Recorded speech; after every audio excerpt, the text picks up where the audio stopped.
Good evening, everybody. A very warm welcome on behalf of the Military Literature and Cultural Festival Foundation, Lucknow, to the 14th session of Military Literature Festival, Lucknow. This is the 14th session, and tomorrow we have the last session, which will also be interesting. Then we close down for the year, except for the program on 21st and 22nd November, when we will be doing the 1971 Kissa Goi or Dastan Goi in Lucknow style. A very warm welcome to our esteemed panelist and moderator, that is Chandan Lahiri, Major General Vikram Dev Dogra, and Captain Yashika Atwal Tyagi. I would also like to welcome Rakesh Tiwari, Colonel Pandey, and Hiren Patel and Rohit Umrao. Rakesh Tiwari ji did Ganga Yatra and wrote a book, Dagmag, now way back in 1976. But the book came out 30 years later. Very fascinating book. And the other three, Pandey, Hiren, and Rohit, are currently going along the Ganges, and they have completed 2,000 kilometers, and they will be winding up on 30th. So coming to today, why people take on extraordinary feat and such great challenges? Why is such a drive for solo adventure and extreme sports? Ganga, which is a fascinating river, adventure, solo adventure, and Iron Man. These are some of the feats which cannot be achieved by ordinary human beings. So how and why people take up these challenges themselves to achieve these impossibilities? It is worth finding out. In the process of their extreme quest, there are many stories to tell. So let's listen to them, Chandan and Vikram, and listen about their feat and other stories. Today, we also starting a thing called recognizing the veterans in the cultural and artistic fields. So we have a great veteran from the Indian Air Force, Group Captain Dev Gohel, and we will be showcasing him for about 3 minutes after we have spoken to both the panelists, but before the question and answer sessions. You can send your questions in the chat box. And today's moderator or the person who will be conversing is Captain Yashika Atwal Tyagi, the ever bright, the ever cheerful. She is from the initial batches of the women entry in the army. She was there at the Kargil war looking after the logistics. She has been to the high altitude in Siachen. She has a tremendous experience in the various fields after she attained her veteranhood. She is known for her Josh Talks and Shaurya series. She is a sought-after speaker. For us, she is the true spirit of youth of India, ever positive, ever energetic, ever smiling. And she calls herself Daughter of Soil. So Yashika, over to you. Thank you so much, HK sir. It's a proud privilege indeed. Every time you invite me to be part of this platform, it takes my confidence notches higher. Am I audible? The sound is okay? Yes, you're perfect. Okay, sir. So today's topic is a tryst with adventure and extreme sports. And I think this is one sentiment that everyone in audience somewhere deep in their hearts would like to be part of it. And today we have got two such men with us who stand like giants in their own fields. We have got Mr. Chandan Lahiri, whose latest book, The Slow Boat Down the Ganges, this is the latest buzz. We will be speaking about it. And we've got Major General Vikram Dev Dogra, the Iron Man. It's a proud privilege indeed to be in conversation. But before anything, let us invoke the blessings of Ganges, because she is the centerpiece today when we talk to Chandan Lahiri. Let us put Ganga into perspective. Well, when I was in school and in geography lessons, it was the easiest to remember the length of Ganges, 25 kilometers. That's how it read in my geography book. 2,525 kilometers, 25. Originates from Himalayas, drains in Bay of Bengal. Very easily said. But I think when we actually think of Ganga, it's very difficult to put her into words.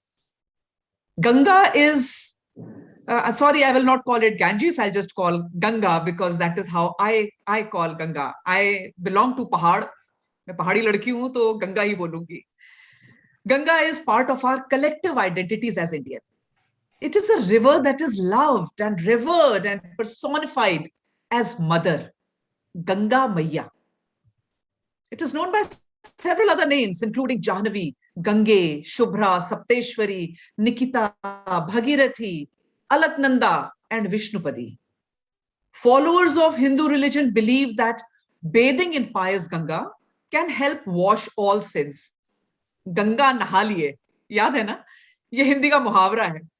But it contains so much of philosophy. एक दूसरा मुहावरा है, गंगा पार लग गए. Means a mere touch of the river can help attain moksha. And so the ashes of dead are immersed in the sacred river. For more than 2 millennia, Ganga and its tributaries have served as arteries of commerce and communication. Mighty Ganga has seen rise and fall of dynasties from Maurya Empire to Mughals and has been host to epic battles that have written and rewritten history of the subcontinent.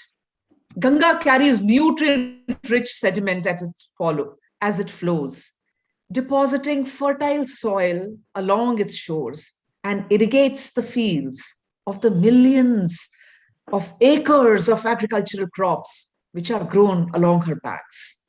And so, the importance of Ganga to India or to the subcontinent for that matter cannot be overstated. And yet, for obvious reasons, we have Dr. Bhupen Hazarika singing a heart-wrenching melodious song, Ganga tum behti ho kyun? These are the questions. So as in ancient times, it was difficult to make roads and men and material were moved by boat. Today we have an adventurer here who has taken slow boat down the Ganges, Chandan Lahiri, an adventurer, a survivalist, an author, an avid photographer, a travel writer, documentary filmmaker, and wannabe philosopher, as he calls himself. We would like to know why he calls himself a wannabe philosopher. But above all, he's an army brat. He's son of late Lieutenant General M.K. Lahiri. Welcome, Chandan, to Military Lit Fest, Lucknow. Thank you so much, Captain Ashika. Thank you for having me. Wonderful. Ladies and gentlemen, way back in 2002, Chandan left his cushy 9-to-5 job. I guess he wanted to live life by compass rather than by clock. And he started his dream project, Out There Adventurer. That's quite a name. Out There Adventurer. It's India's first event ideation firm focused on promoting adventure sports, events, tours. And he has 3 Limca world records to his name. In 2003, of crossing 3 highest motorable passes, Khardungla, Tanglangla, and Changla, on a 2-wheeler in 1 day. And then in 2004, he crossed 4 of world's highest roads, Marsimikla, Khardungla, Tanglangla, Changla, in less than a day with his team of Out There Adventure. And before we get on talking, Chandan, let us have a look at the photographs so we also get a sense of your journeys and join you in the slow boat down the Ganges. General HK, may we have the PPT of his photographs, please?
That is so wonderful. And I'm just... There is Pardon, sir? a video also. Okay.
That is phenomenal.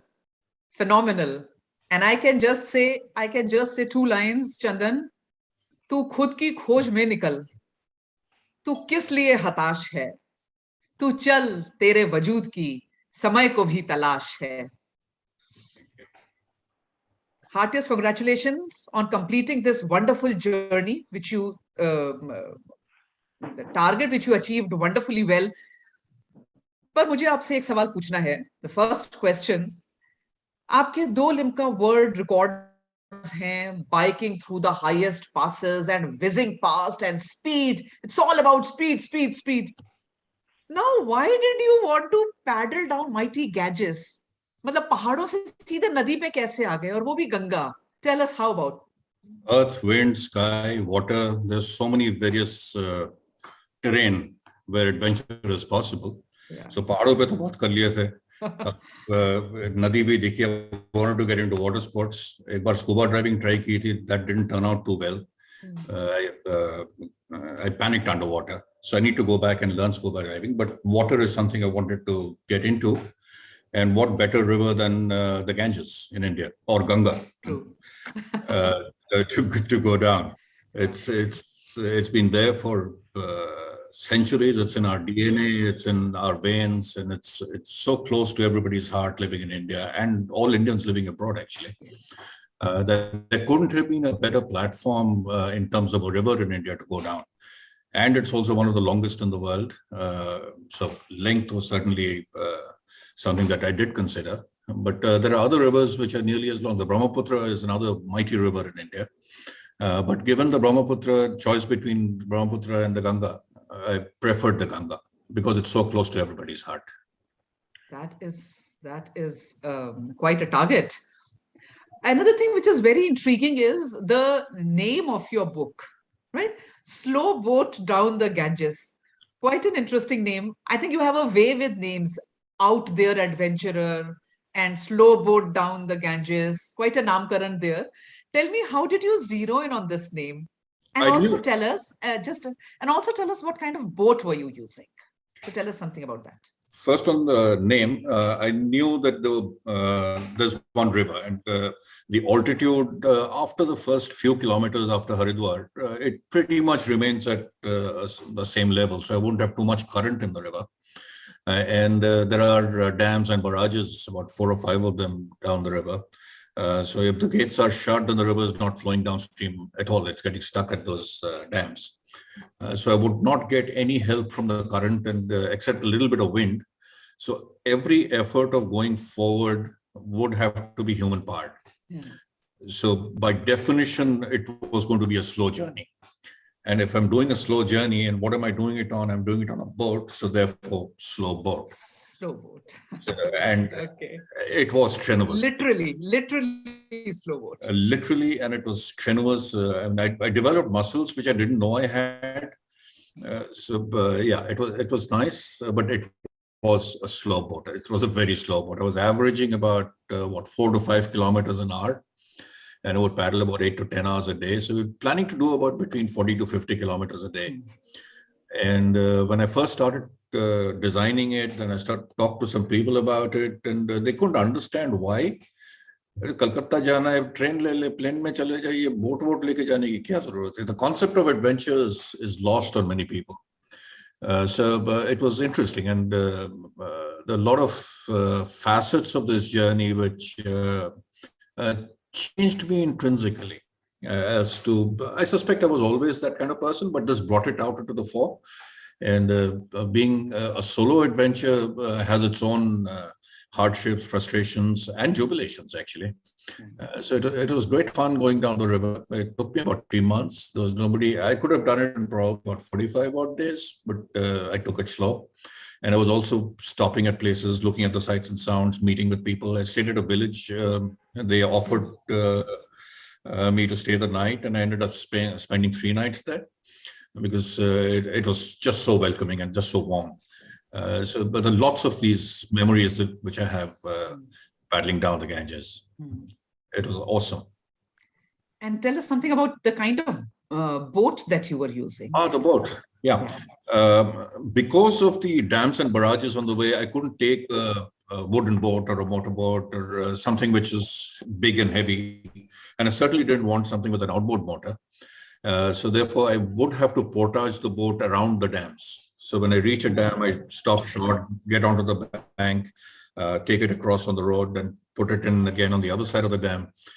So I needed something lighter and something which is more portable, because I didn't know whether I would get too much of help along the way.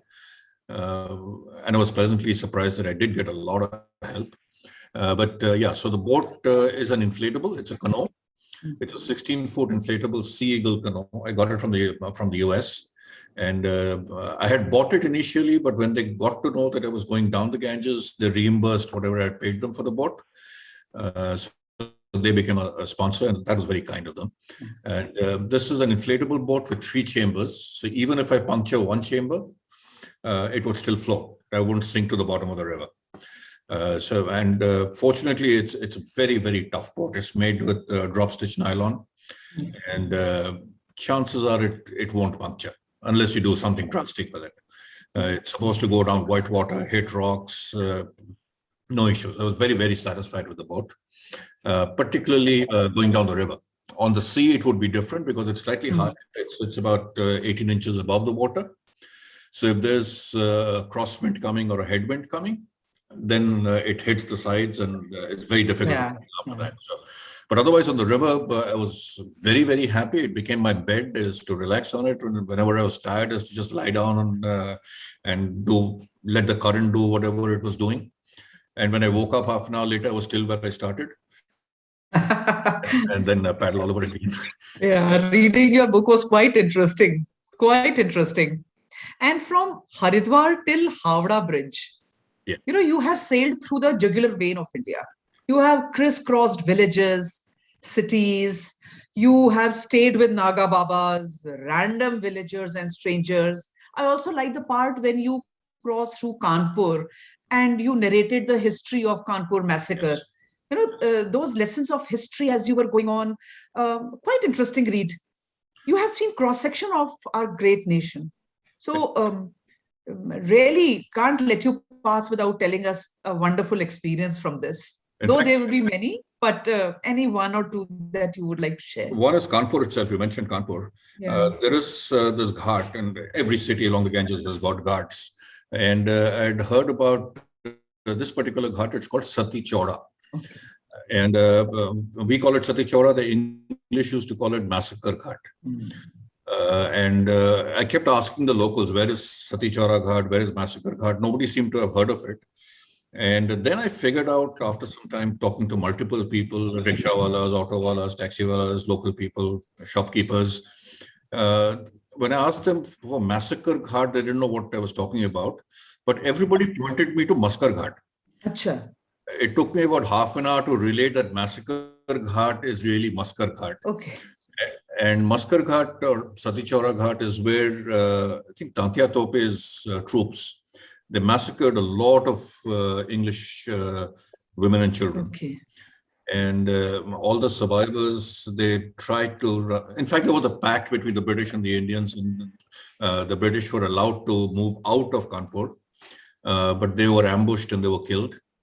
And then the survivors ran away to what is now called the Memorial Church. They went and took shelter there. They were chased there. Many jumped into the well. Children were thrown into the well. So that's an infamous story of our independence and the struggles we had with the British. So Maskar Ghat still exists, Massacre Ghat, Sati Chora Ghat, whatever we'd like to call it. I wish more of these stories are known to people, because even in Kanpur, nobody knows about it. So that's an interesting story. The other ones are the villages that what I used to do, I was paddling down the river.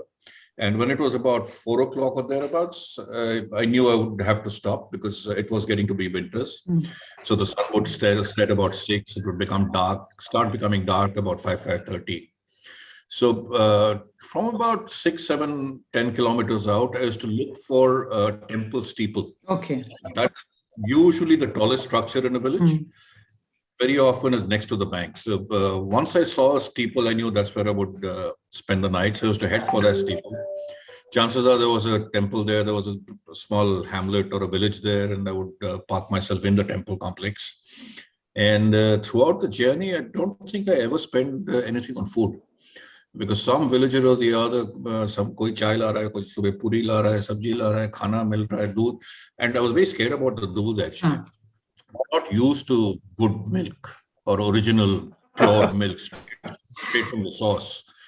And every morning, or very often, I used to be given this large glass steel tumbler full of,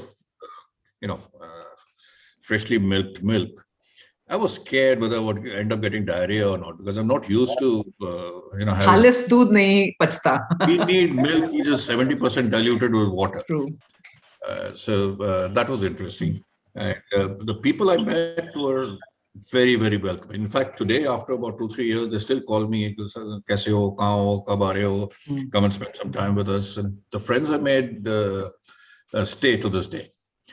So the people and the friendships, the welcoming, the hospitality, people who have nothing end up opening their doors. Wonderful. So that's one thing which I certainly missed. But I have to ask you to tell us the story, your the guide moment. आपने एक जगह लिखा है आप मंदिर में रुके रात में, and when you got up in the morning you had all these villagers around you and treating you like a holy man, and you could have become Devanand from the guide then and there. That is pretty interesting. This was so brief में आप उसको please बताइए. So this was another temple I was sleeping in, and I just went to sleep on the in the center of the Sanctum Sanctorum, and around that where you do your parikrama, that's where I took out my sleeping bag and lay down. In the morning, kind of heard voices. I was in my sleeping bags. So I gently just kind of opened my eyes a couple of millimeters, and I saw about 15-20 people sitting all around.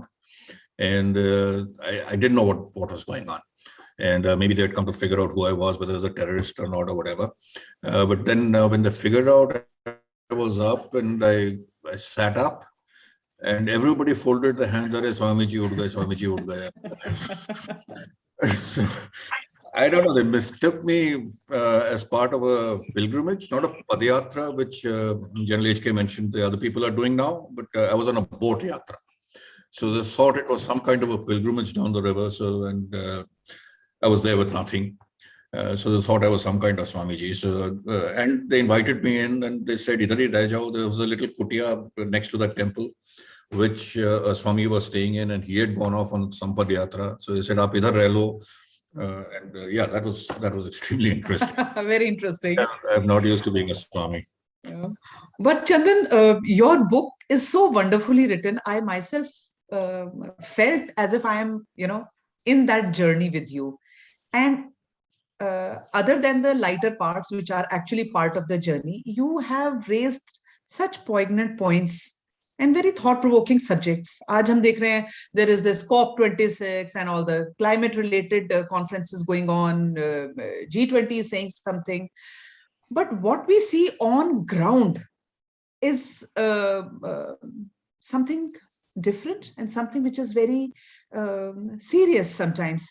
और आपने जब ये पूरी journey करी तो you must have been able to compare that where you are having lot of pollution या कहाँ साफ है. So 3 चीजें जो सबसे ज्यादा आपके बुक में बार-बार आई है, that is sustainability of mighty Ganga, then open defecation. Despite government's multiple initiatives of constructing toilets, is India on its path to be open defecation free? And third thing is the shallow depth of Ganga, because silt is, making layers upon layers. वो ऊंची उठती जा रही है और हर monsoon में it flows and there are floods. So these things, you please share your views, your first-hand account. 2 of your questions are related to the climate and the changing weather patterns that are happening. One is the depth of the river and 2 is pollution. Yeah. As far as the depth of the river, I certainly saw that the depth is certainly going down. And I had to postpone the launch of my expedition by about 10 days because of the floods. And there are people who had drowned in the river. Boats had overturned and people had drowned. So I had to postpone the expedition by a few days. Yeah. And then when I asked somebody in Garmukteshwar actually, अभी पानी कितना है नदी में? अभी तो नदी में बहुत पानी है, कितना है? 1 सीढ़ी तो होगा. And this is after the floods. Those steps that you have going down the ghat. And what she said was 1 सीढ़ी है is a lot of water, which is 6 inches. अभी तो बाढ़ आई थी, 1 सीढ़ी पानी हो गया है, which is surprising. And from Haridwar downward, pretty much all the way to Kanpur, I got stuck multiple times a day because of there was 6 inches of water. You could pretty much walk on the river, in the middle of the river, and go halfway down. So it is drying up. It could be because of there's not enough snow melt, not enough rains, and what rains there are is happening in a shorter concentrated period of time.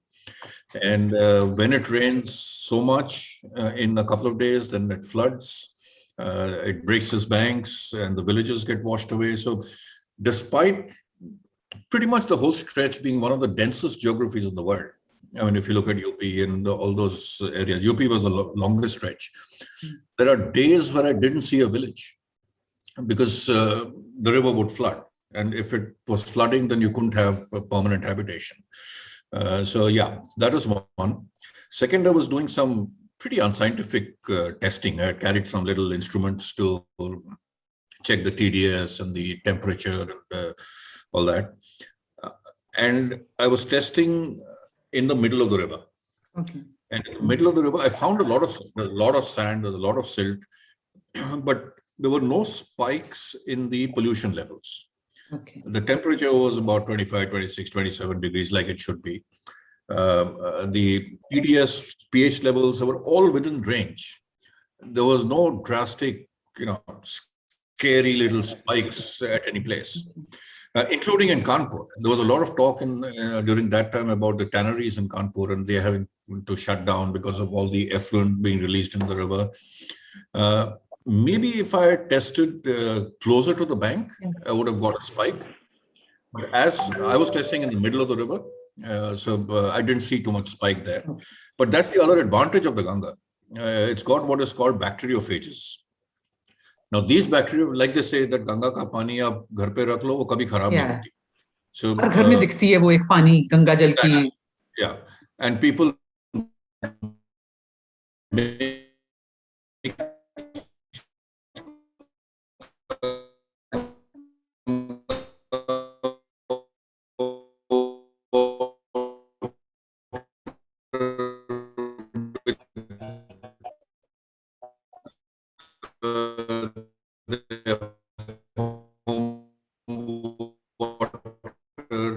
wherever there were people, I find 20 people somewhere and the banks were full of plastic and other garbage. Kanpur was black. The bank of the river was black, but the middle of the river was fine. The pollution is certainly an issue on the banks. Now, what has also happened, we are very devout Hindus, most of us living around the Ganges. So the ashes, like you mentioned, are immersed in the Ganga. Yeah. Also, personal belongings, your clothes, your whatever else that the deceased owned, is also immersed in the river. If I have a puja at home, after the puja is over, the idol is immersed in the river.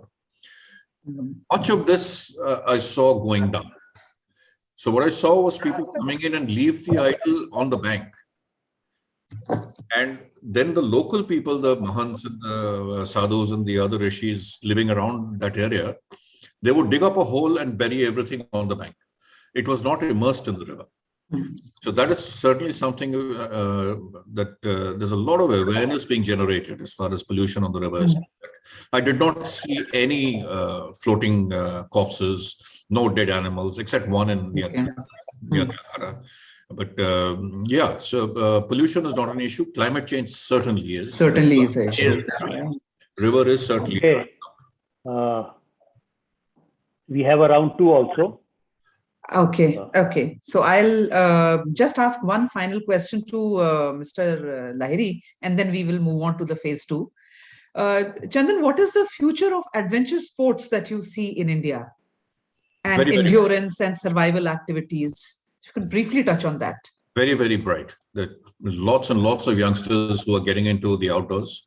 The concept of adventure is to change a little bit.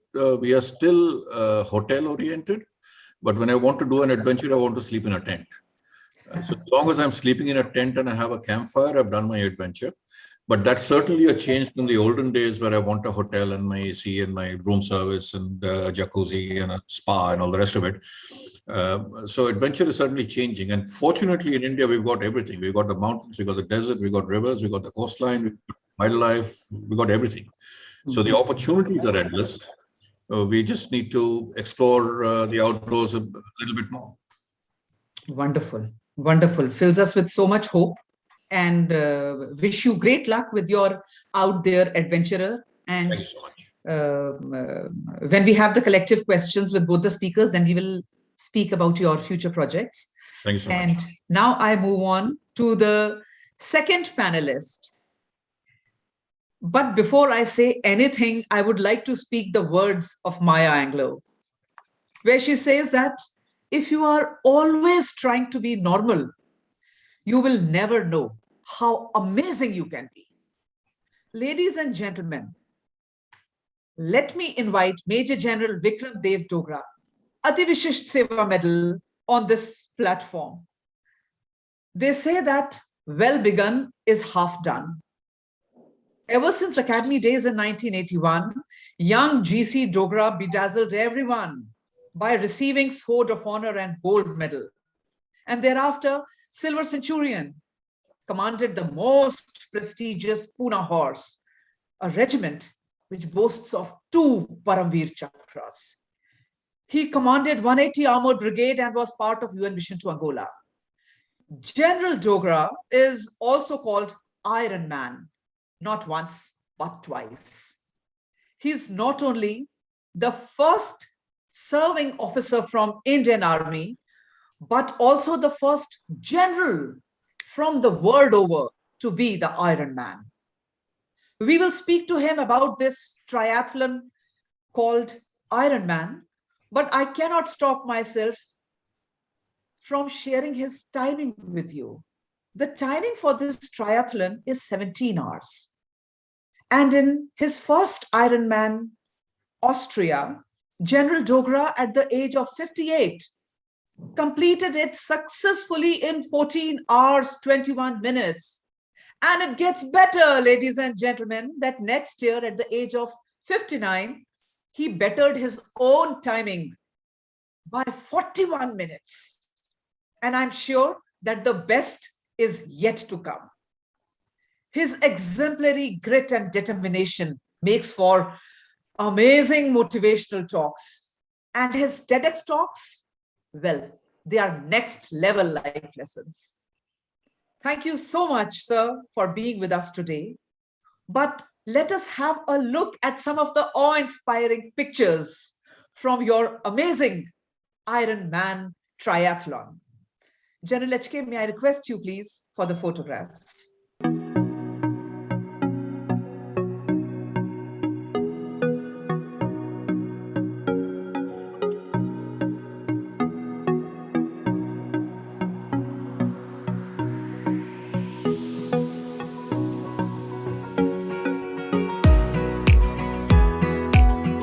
Good evening, sir. Hello. Yeah, I think I'm muted now. Welcome, sir, Great, to the great. platform of Military Lit Fest. Thank you, Yashika. Thank you. It's an honor, absolute honor. Before we move any further, please do enlighten us on this concept of Ironman.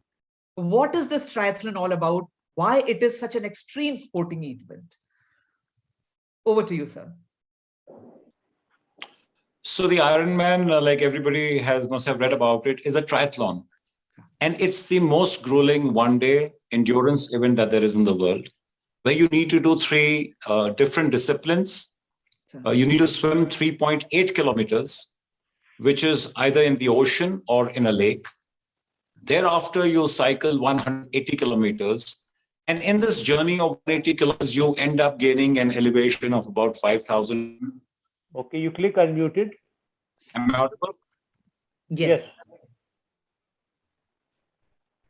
So I was talking about the cycling. You need to cycle 180 kilometers. And in this 180 kilometers, you end up gaining an elevation of about 5,000 to 6,000 feet. And thereafter, you do a full marathon of 42.2 kilometers. And all three of these events must be done back to back on a single day and completed within 17 hours. And that's why it's called the Ironman. But the historic why and how this goes about, in 1978 in Hawaii, there was 3 independent events happening of swimming, cycling, and running. And at the bar in the evening, when these athletes got together for a drink, everybody was boasting about who's the best athlete. And that's when there was a naval captain out there who came up with this idea that let's combine these 3 events together and do something called the Ironman. And therefore, in 1978, the first Ironman event was held, in which 12 people participated. Some network issue, I believe. We are not able to hear General Dogra. Not to worry, you ask a question. Okay. The series of questions you wish to ask Vikram, while we all listen to them. Okay. So I wanted to ask General Dogra that there is a comfort zone. You know, everyone has a comfort zone, and there is always a struggle to get over that comfort zone, because people say that, or rather, it's very true, that life begins only after, beyond the comfort zone. So I wanted to ask him that while he was training for these 3 events, which of the 3 was the toughest? In which part the training was toughest? And also, at what time did he break his comfort zone? So if he can hear me, I don't know. And also, since I'm sharing questions, I really wanted to ask General Dogra that one part, the swimming part, is open seas. So when he was posted at Delhi, how difficult was it for him to practice swimming, for this event? because in Delhi, you only have swimming pools, and swimming in open seas is totally different game than swimming in the pool. तो मैं जानना चाह रही थी कि आपने कैसे practice किया ओपन सीज में स्विमिंग के लिए, because buoyancy is there and the salt water makes it a totally different thing. So really, when you talk of swimming, Sure. swimming is in water is the same whether it's in a pool or in an open body. Okay. The only aspect that you have to for is your mental preparation, because swimming in an open body, there are some fears which come into your mind. You don't have a side of the pool to hang on to. The bottom is endless. You don't know what there is down below, how deep it is, and what would happen to you if you were to cramp. So it is only a psychological preparation that's required. Unfortunately, since I was in Delhi, I couldn't get that, experience of getting into an open body of water to swim. I couldn't even go to Goa and swim in the sea because I was working. I had an important job, 9 to 5. So there was no way I could get away. But I knew that once I got into the water, and if I didn't focus on this aspect or this fear of there being no bottom or there's no side to hang on to, I could do it. And actually, when swim did start on the event day, Sure. I didn't have any apprehension that it was an open water swim. There were 2,850 of us getting into the lake all together. So it didn't feel like you were alone. It in fact felt overcrowded because you were getting kicked in the face and stuff like that. Yeah. It really, आपने जैसे बोला वो पूरा आंख के सामने आ गया, that 2,850 people jumping into the ocean together and then starting off the swim. Amazing. It must have given you that feeling of high adrenaline, ekdam, that now is the moment. Not at all. Not at Oh, all. no, sir. The feeling was one of anxiety, anxious. You have butterflies in your tummy. You don't know how this thing is going to go because you have 17 hours to go through. All those thoughts are coming into your mind. People have discouraged you all your life. Not all your life, but whenever I shared this with anybody that I'm going for the Ironman, people discouraged me. No, you're too old. Don't try it. You will suffer a heart attack. Why the hell do you want to do this? So all those thoughts keep coming in your mind when you're standing out there at the edge of the water to start the swim. And there is a finite amount of time before the event starts. So your mind is clouded. At least my mind was clouded with all this. And it was only once I got into it that all these thoughts then go into the background, and then you focus on what you have to do at that moment. So there was no high. Sir, it is just like before joining NDA also, you see that poster. Do you have it in you? Or उस दिन भी आपके मन में हो रहा होगा, do I have it in me that I'm just going to go there and do it? It was a big question mark in my mind. Do I have it in me? होगा या नहीं होगा? Yeah. Sir, first question miss हो गया हमारा, आपसे बात नहीं हो पा रही थी. That which part of the 3 events was the toughest, sir? I would not really be able to identify or say that so-and-so was the most difficult, because each one of them had their own dynamics and they're totally different. Yeah. I had never swum 3.8 kilometers. And I had never run 42 kilometers. Cycling I had done, I had done a lot of cycling, cycled from Leh to Manali, all that stuff. But these 2 events, independently not done, and now I had to do all 3 of them together. So really the training for Ironman is more about your strategy. You need to finish your swim adequately fresh. 3.8 kilometers you can do, but you can't come out tired because that's when it's just starting. Sure. Thereafter, when you do your 180 kilometers of cycling, that is the make and break, because it's the longest duration, 6 to 7 hours on a bike. And if you can't perform that in good time, because there are also cutoff timings. If you can't finish your swim and cycling in 10 hours, then you are removed from the course. Oh. Therefore, you need to set a pace. And then once you've set the pace and completed it in the 10 hours, the cycling, then the running really is not such a big challenge, because, if you were to even walk 42 kilometers, you can do it in about 7 hours. And how was the weather, sir? How was the weather there? So I had trained in Delhi where the weather is 43, 44 degrees. and the weather in Austria was 26 degrees. Oh, So it was great for me. My lungs were breathing well. The weather was very nice. Yeah. amazing. It's just feeling very, very, very awe-inspiring, sir. Sir, power of mind, like you have said in one of your TED Talks also, that what happens between these 2 years, the 6 inches space, this is the whole game.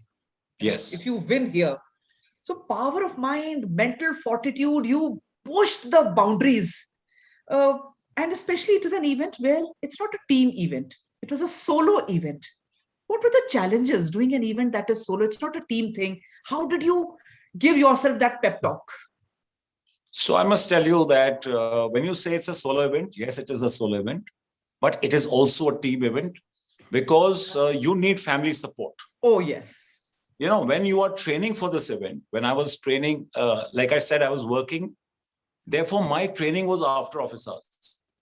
I spent 18 months training, and I would come back from office and run from 7 at night to 10 at night and swim 7 to 10 at night.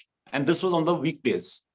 And I would cycle on a weekend at night because at night, there is no pollution or less pollution, less heat, less traffic.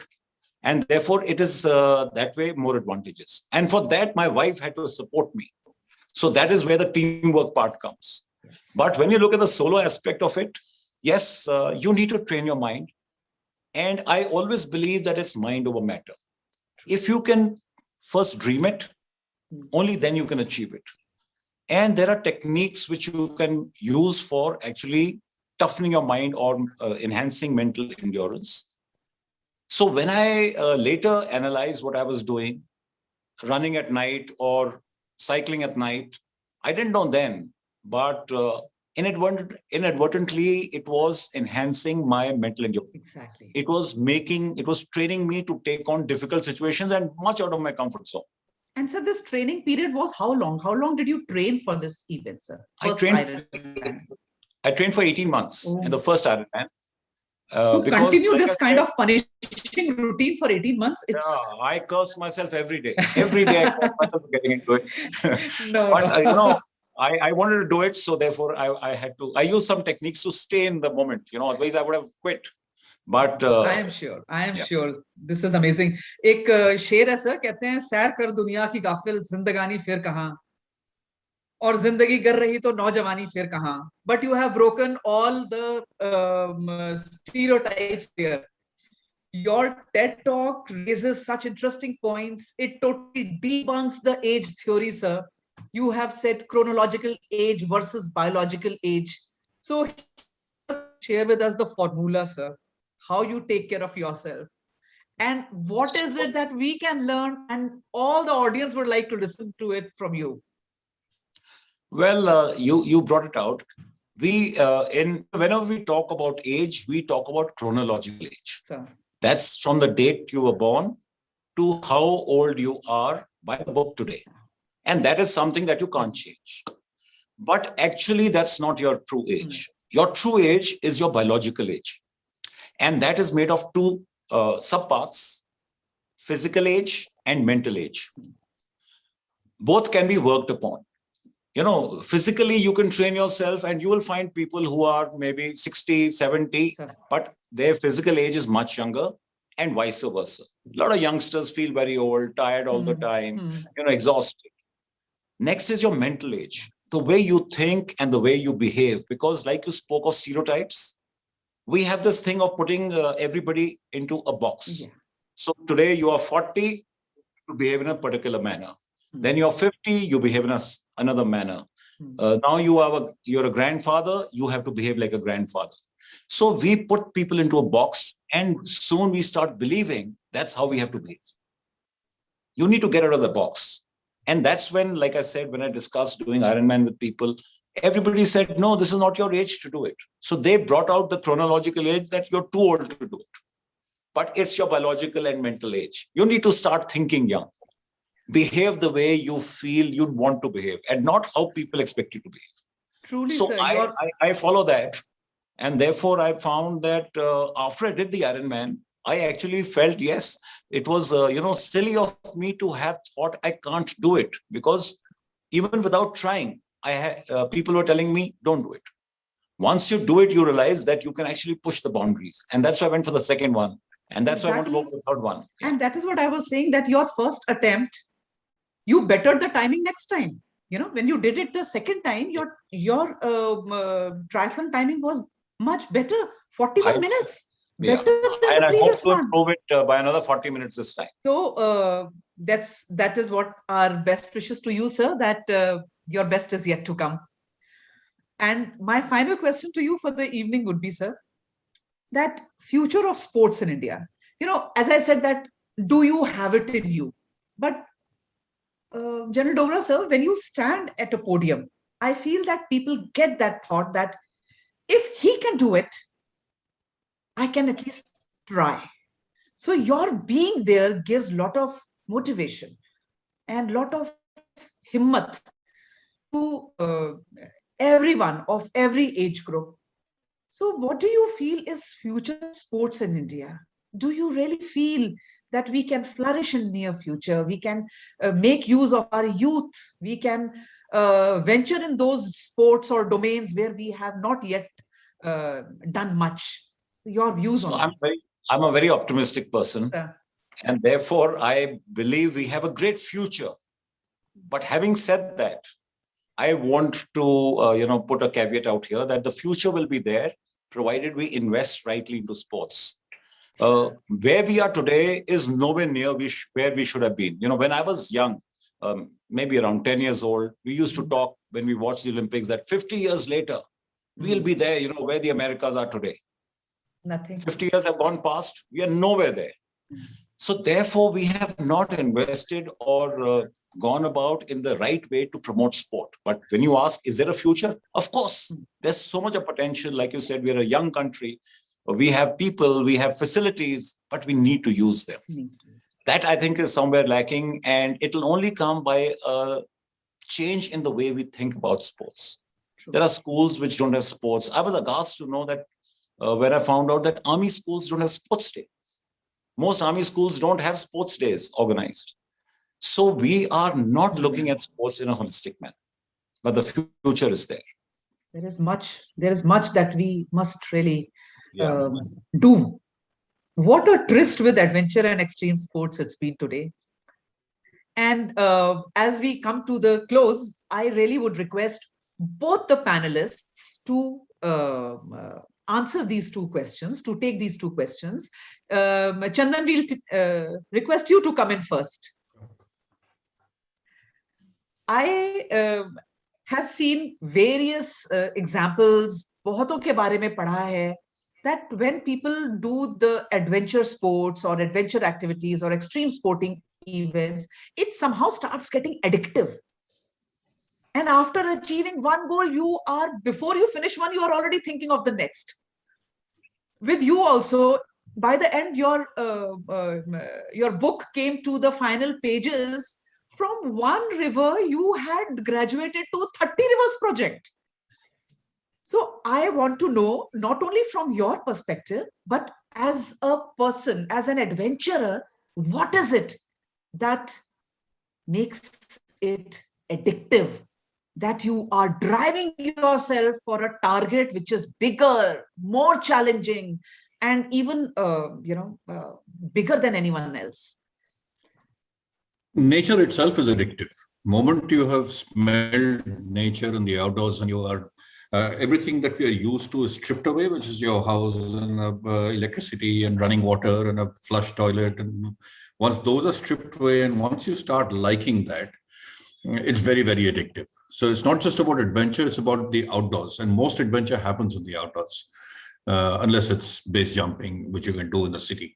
But yeah, it's very addictive and it always calls you back. The mountains call you back, the seas call you back. It's the outdoors which always calls you back. And it's not really about setting targets for yourself. It's just to be able to do what you want to do. Like I keep telling people, we all will die one day, but we live every single day before that. So if we don't live every single day, then what's the point of living? I mean, it's not just, get up in the morning and go to bed at night and what you do in the day, living the same life every day for the next 20, 30, 40, 50 years. That tends to become boring. So when you've smelt the outdoors, it's invigorating, it's rejuvenating, it's illuminating, it's therapeutic, it's all that. So it's not about targets, it's not about checking the checkbox, but just to do things that you want to do. Because we've got one life to live. I mean, life is not a spectator sport. It's something which you need to participate in. And unless you participate in, adventure is not for you. It just seems that adventure is your middle name. So please, last question for you. Share with us your future project. I have so many of them. In fact, I'm only 8 years old now. Life begins at 50. So I'm just 8 years old, and there's so much which is on the drawing board. I want to learn flying for one. I want to become a microlight pilot someday. The 30 Rivers project, which is 30 of the world's longest rivers, I want to paddle down those. I haven't been to Ladakh in the last few years. Next year, I plan to go down there and do something pretty audacious. I tried circumnavigating Sri Lanka last year, but then COVID hit and I had to come back. I want to paddle the coastline of India. India's got the largest peninsula among all countries in the world. So that'll be an awesome one. I want to learn about pug marks. I don't know about pug marks, how to read a pug mark. So that should be interesting. So there's so much more. Chandan, keep living by the compass and not by the clock. That is what I can wish you. And same question to General Dogra. Sir, what it is that you feel makes these adventures and extreme sporting events so addictive? See, what happened, I can narrate my incident. I can't talk for other people. So when I did the Ironman and when I was training, like I told you, I cursed myself every day. And I promised I will never do another Ironman again. Okay. 3 months after the first one got over, that sudden, loss of focus came about, that I had this calling that I must go and try another Ironman, but I was confused in my mind because it was so painful. But despite that, I went and registered for the next one, and I went and did it. So there is actually this feeling comes from within. The reasons have already been brought out by Mr. Lahiri. There is this calling which happens. You like the nature, you like the challenge which is there. It becomes addictive. So I feel once you experience it, that's when you keep wanting to do it again because you enjoyed the first experience so much. That is amazing. So what is your future project going to be? Well, I have a couple of them. I had this project which I was to do actually last year, where I wanted to cycle around the world. It's a 22,000 kilometer cycling ride over 5 of the continents, going through about 35 countries, a solo ride. But then COVID struck. Now it's put on hold, and I'm still waiting for that situation to come up because visas are still a challenge right now. So that's one of them. And then I intend to do an Ironman every year. I couldn't do one last year because of COVID again. This year again, COVID. But next year, hopefully, I should be able to do one if COVID allows it to happen. So I want to do that. I also have a plan to, drive in a 4-wheel vehicle, not in a cycle. Of course, cycle is there, but in a car across the world. That'll be after I've cycled. So these are they're like dream projects right now. Hopefully, as time passes, I should be able to get them. Sir, wish you great innings ahead. And certainly your best is yet to come. We are all so proud of you. Just saying that we have a connection of olive greens, it makes me feel very proud of you. Thank you, Yashika. Congratulations on all that you have achieved, and best of luck for all that is yet to come, sir. Thank you so much. Thanks for being part of this evening. HK sir, over to you. Thank you so much. We have started from this session onwards to give a recognition to our talent of the veterans or their families or the children who have done exceptionally well in the cultural field or in the artistic field. So today we have one such gentleman, Group Captain Deb Gohain, and Yashika will be talking about him. Thereafter, we'll show a small clipping of his great works, and thereafter Yashika will explain the last work of his. So over to you, Yashika.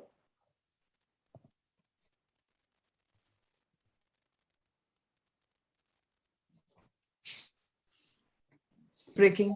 Sir, your voice is breaking. It's over to me, My sir. voice? Ha. Yes, yes, you have to talk. Okay. Right. Thank you. Thank you so much, sir. This initiative of Military Lit Fest Lucknow is certainly going to have many, many takers, because last time we had humor in uniform and we had so many wonderful dohas from Dadu. And now this time we have Group Captain Dev Gohain, who's an NDA alumni, hails from Assam, and an air warrior. He was a combat flyer with the Indian Air Force. And some point after his retirement, he took up painting very seriously. I think that is the best part about retirement, that you get time to delve into those things which you never had time to do it during the service. He dabbles with many genres of painting, but the paintings of air combat take the prime place.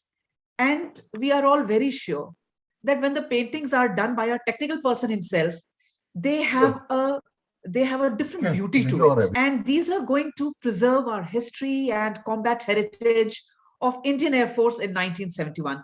Welcome, Dev Gohain, sir. Sir, I'm Yashika, and we would like to visit your website for the paintings.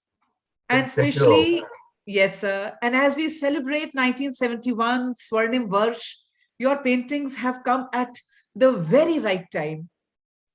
You have made these 16 paintings of Eastern and Western sector during 1971 war. And at the as we converse, sir, we will be seeing your paintings and we'll be describing one of them.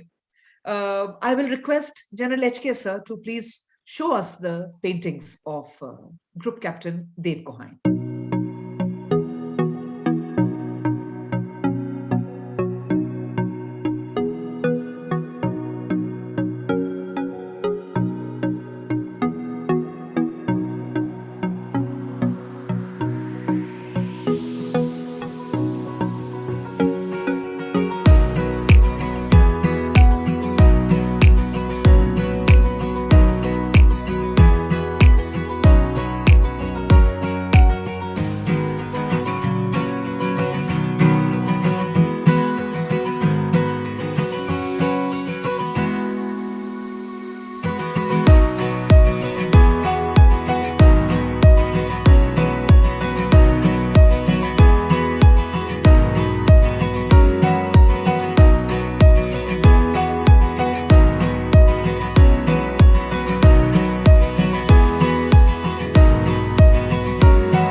Yeah, Yashika, you will have to talk about this painting. Yes, this is a historic painting.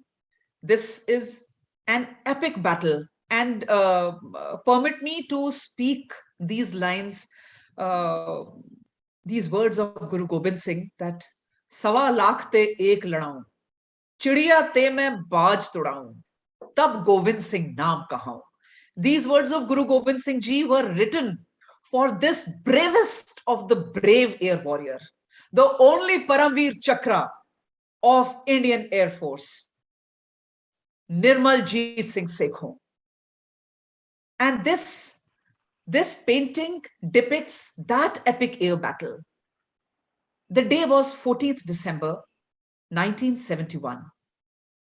सर्दी के दिन थे, कश्मीर में बर्फ पड़ी हुई थी, धुंध और कोहरा,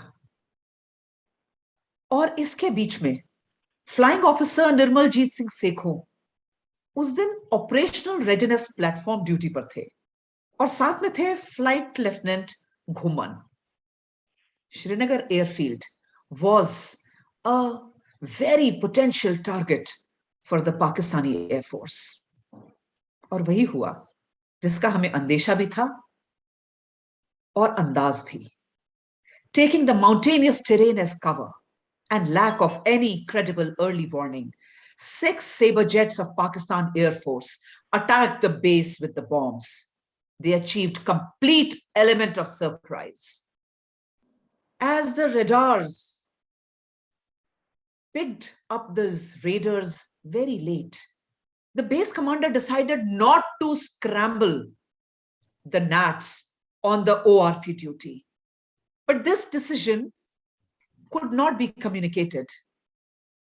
You see, sometimes they say that when history is in making, when destiny is in making, things happen accordingly.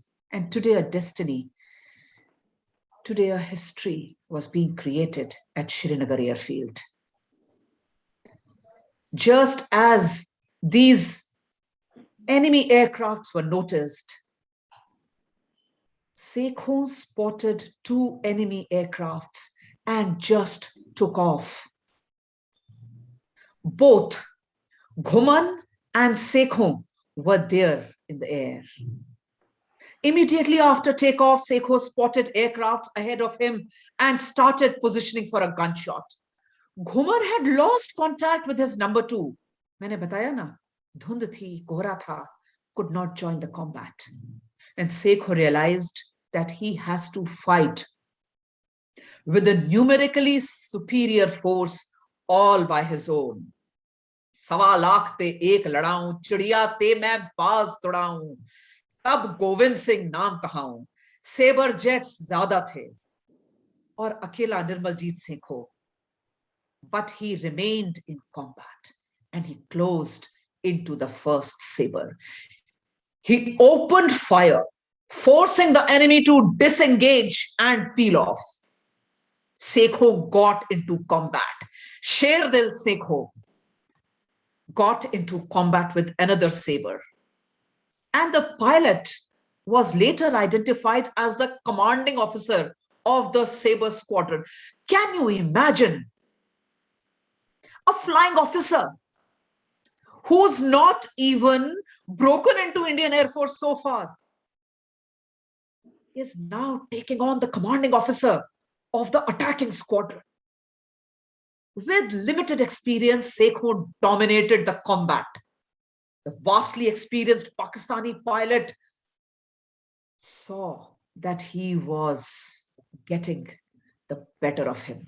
Sekho's gallant action to take on a numerical superior force single-handedly with his limited experience was like that of a gladiator who enters the arena for a fight to finish. Aar ya paar ki ladai. Heavily outnumbered, this lone fighter was fighting against the 6. It came to a heroic end as the leader of the escort pair positioned behind Sekho and opened fire from a close range. Sekho's aircraft was seen to go out of control and impact the ground below, very close to the airfield.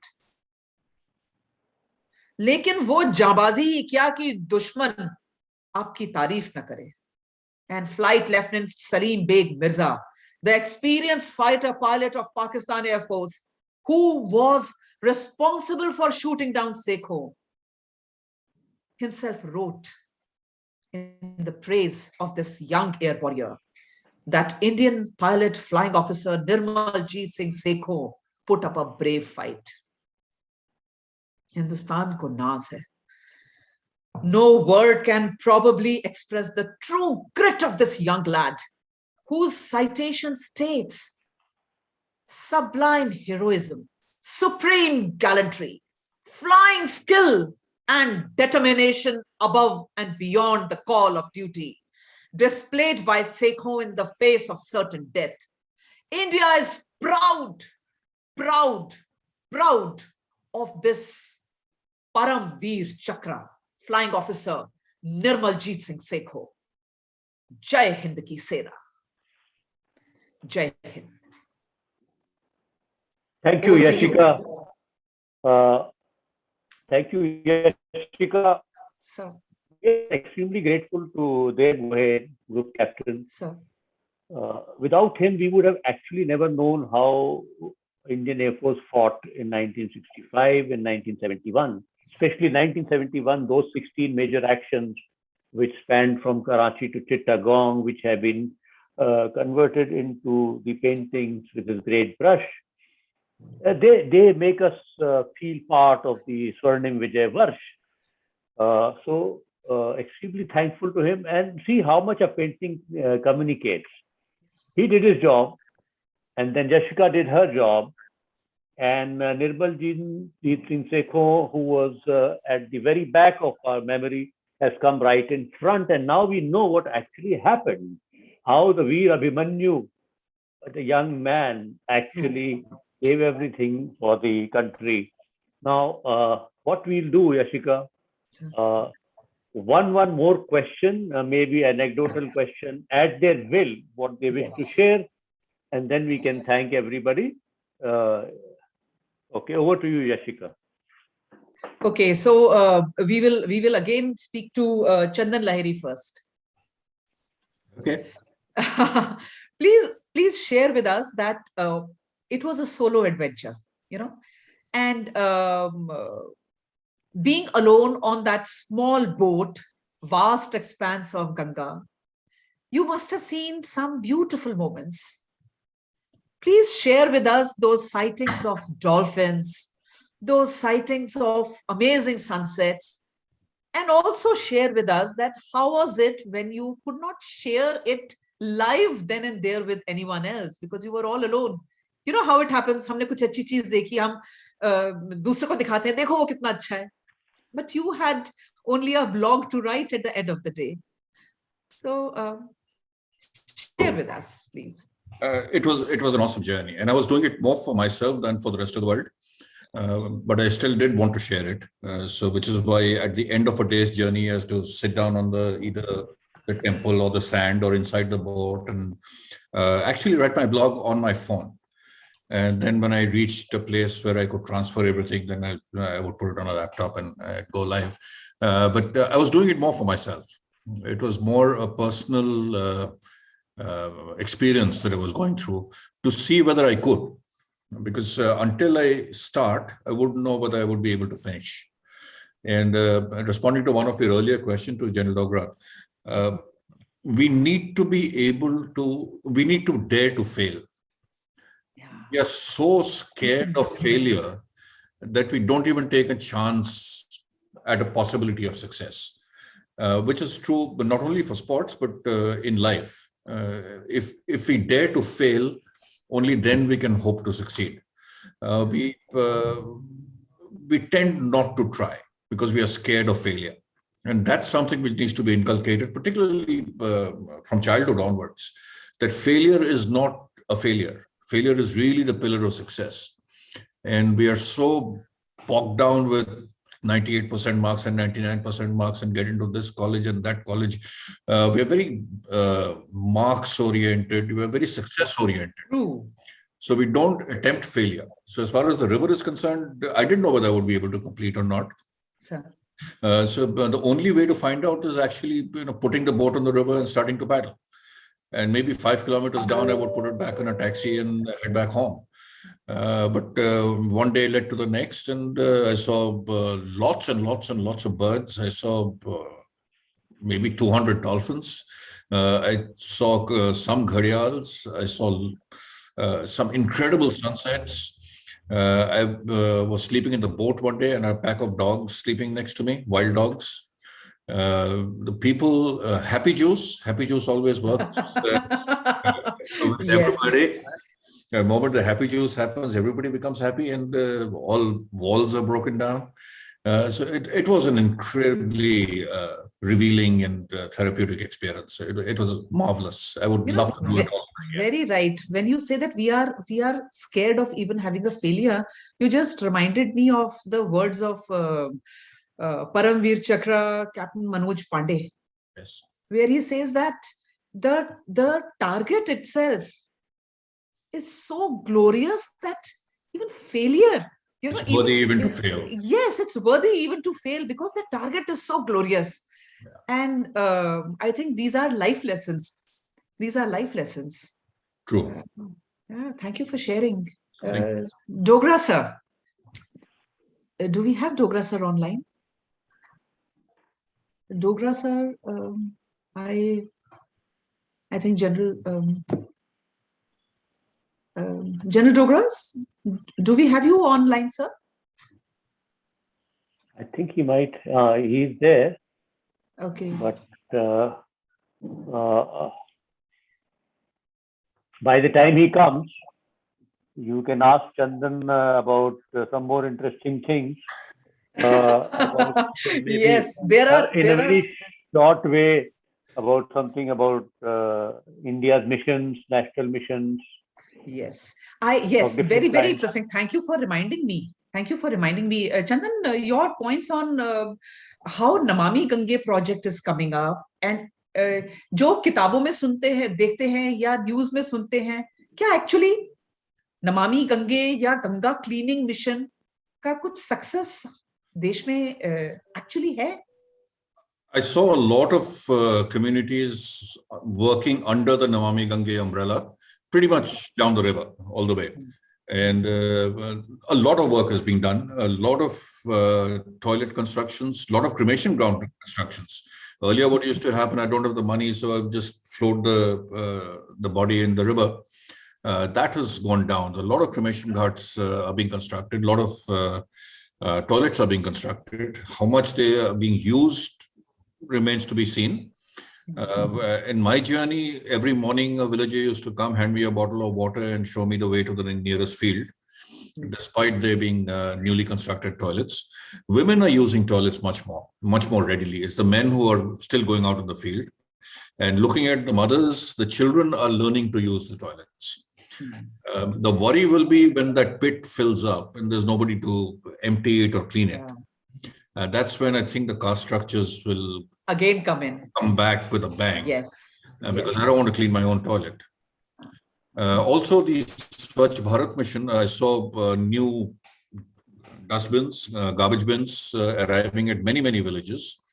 The unfortunate thing was when they were about to be placed, the owner of that particular house, mere ghar ke samne mat lagana, udhar laga do. So that is also an issue. We all want a clean village, but please don't put that garbage bin in front of my house. Put it somewhere else. But there is work being done. There's a lot of, I saw a lot of, unfortunately, styrofoam dongas in which you put those flowers and diyas and float down the river. In some places were leaves, but in many places it was still styrofoam or plastic. Despite being a religious thing, if we can just go back to the olden days where we did it in pattis, yes. If we can go back to that, at least the plastic and styrofoam is not going to pollute the river.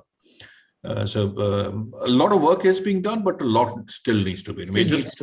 Too many people and with very fixed ideas about how we have lived our life for the last whatever number of years. So change is difficult, but change certainly is visible. It's certainly happening. We need to stop using plastic.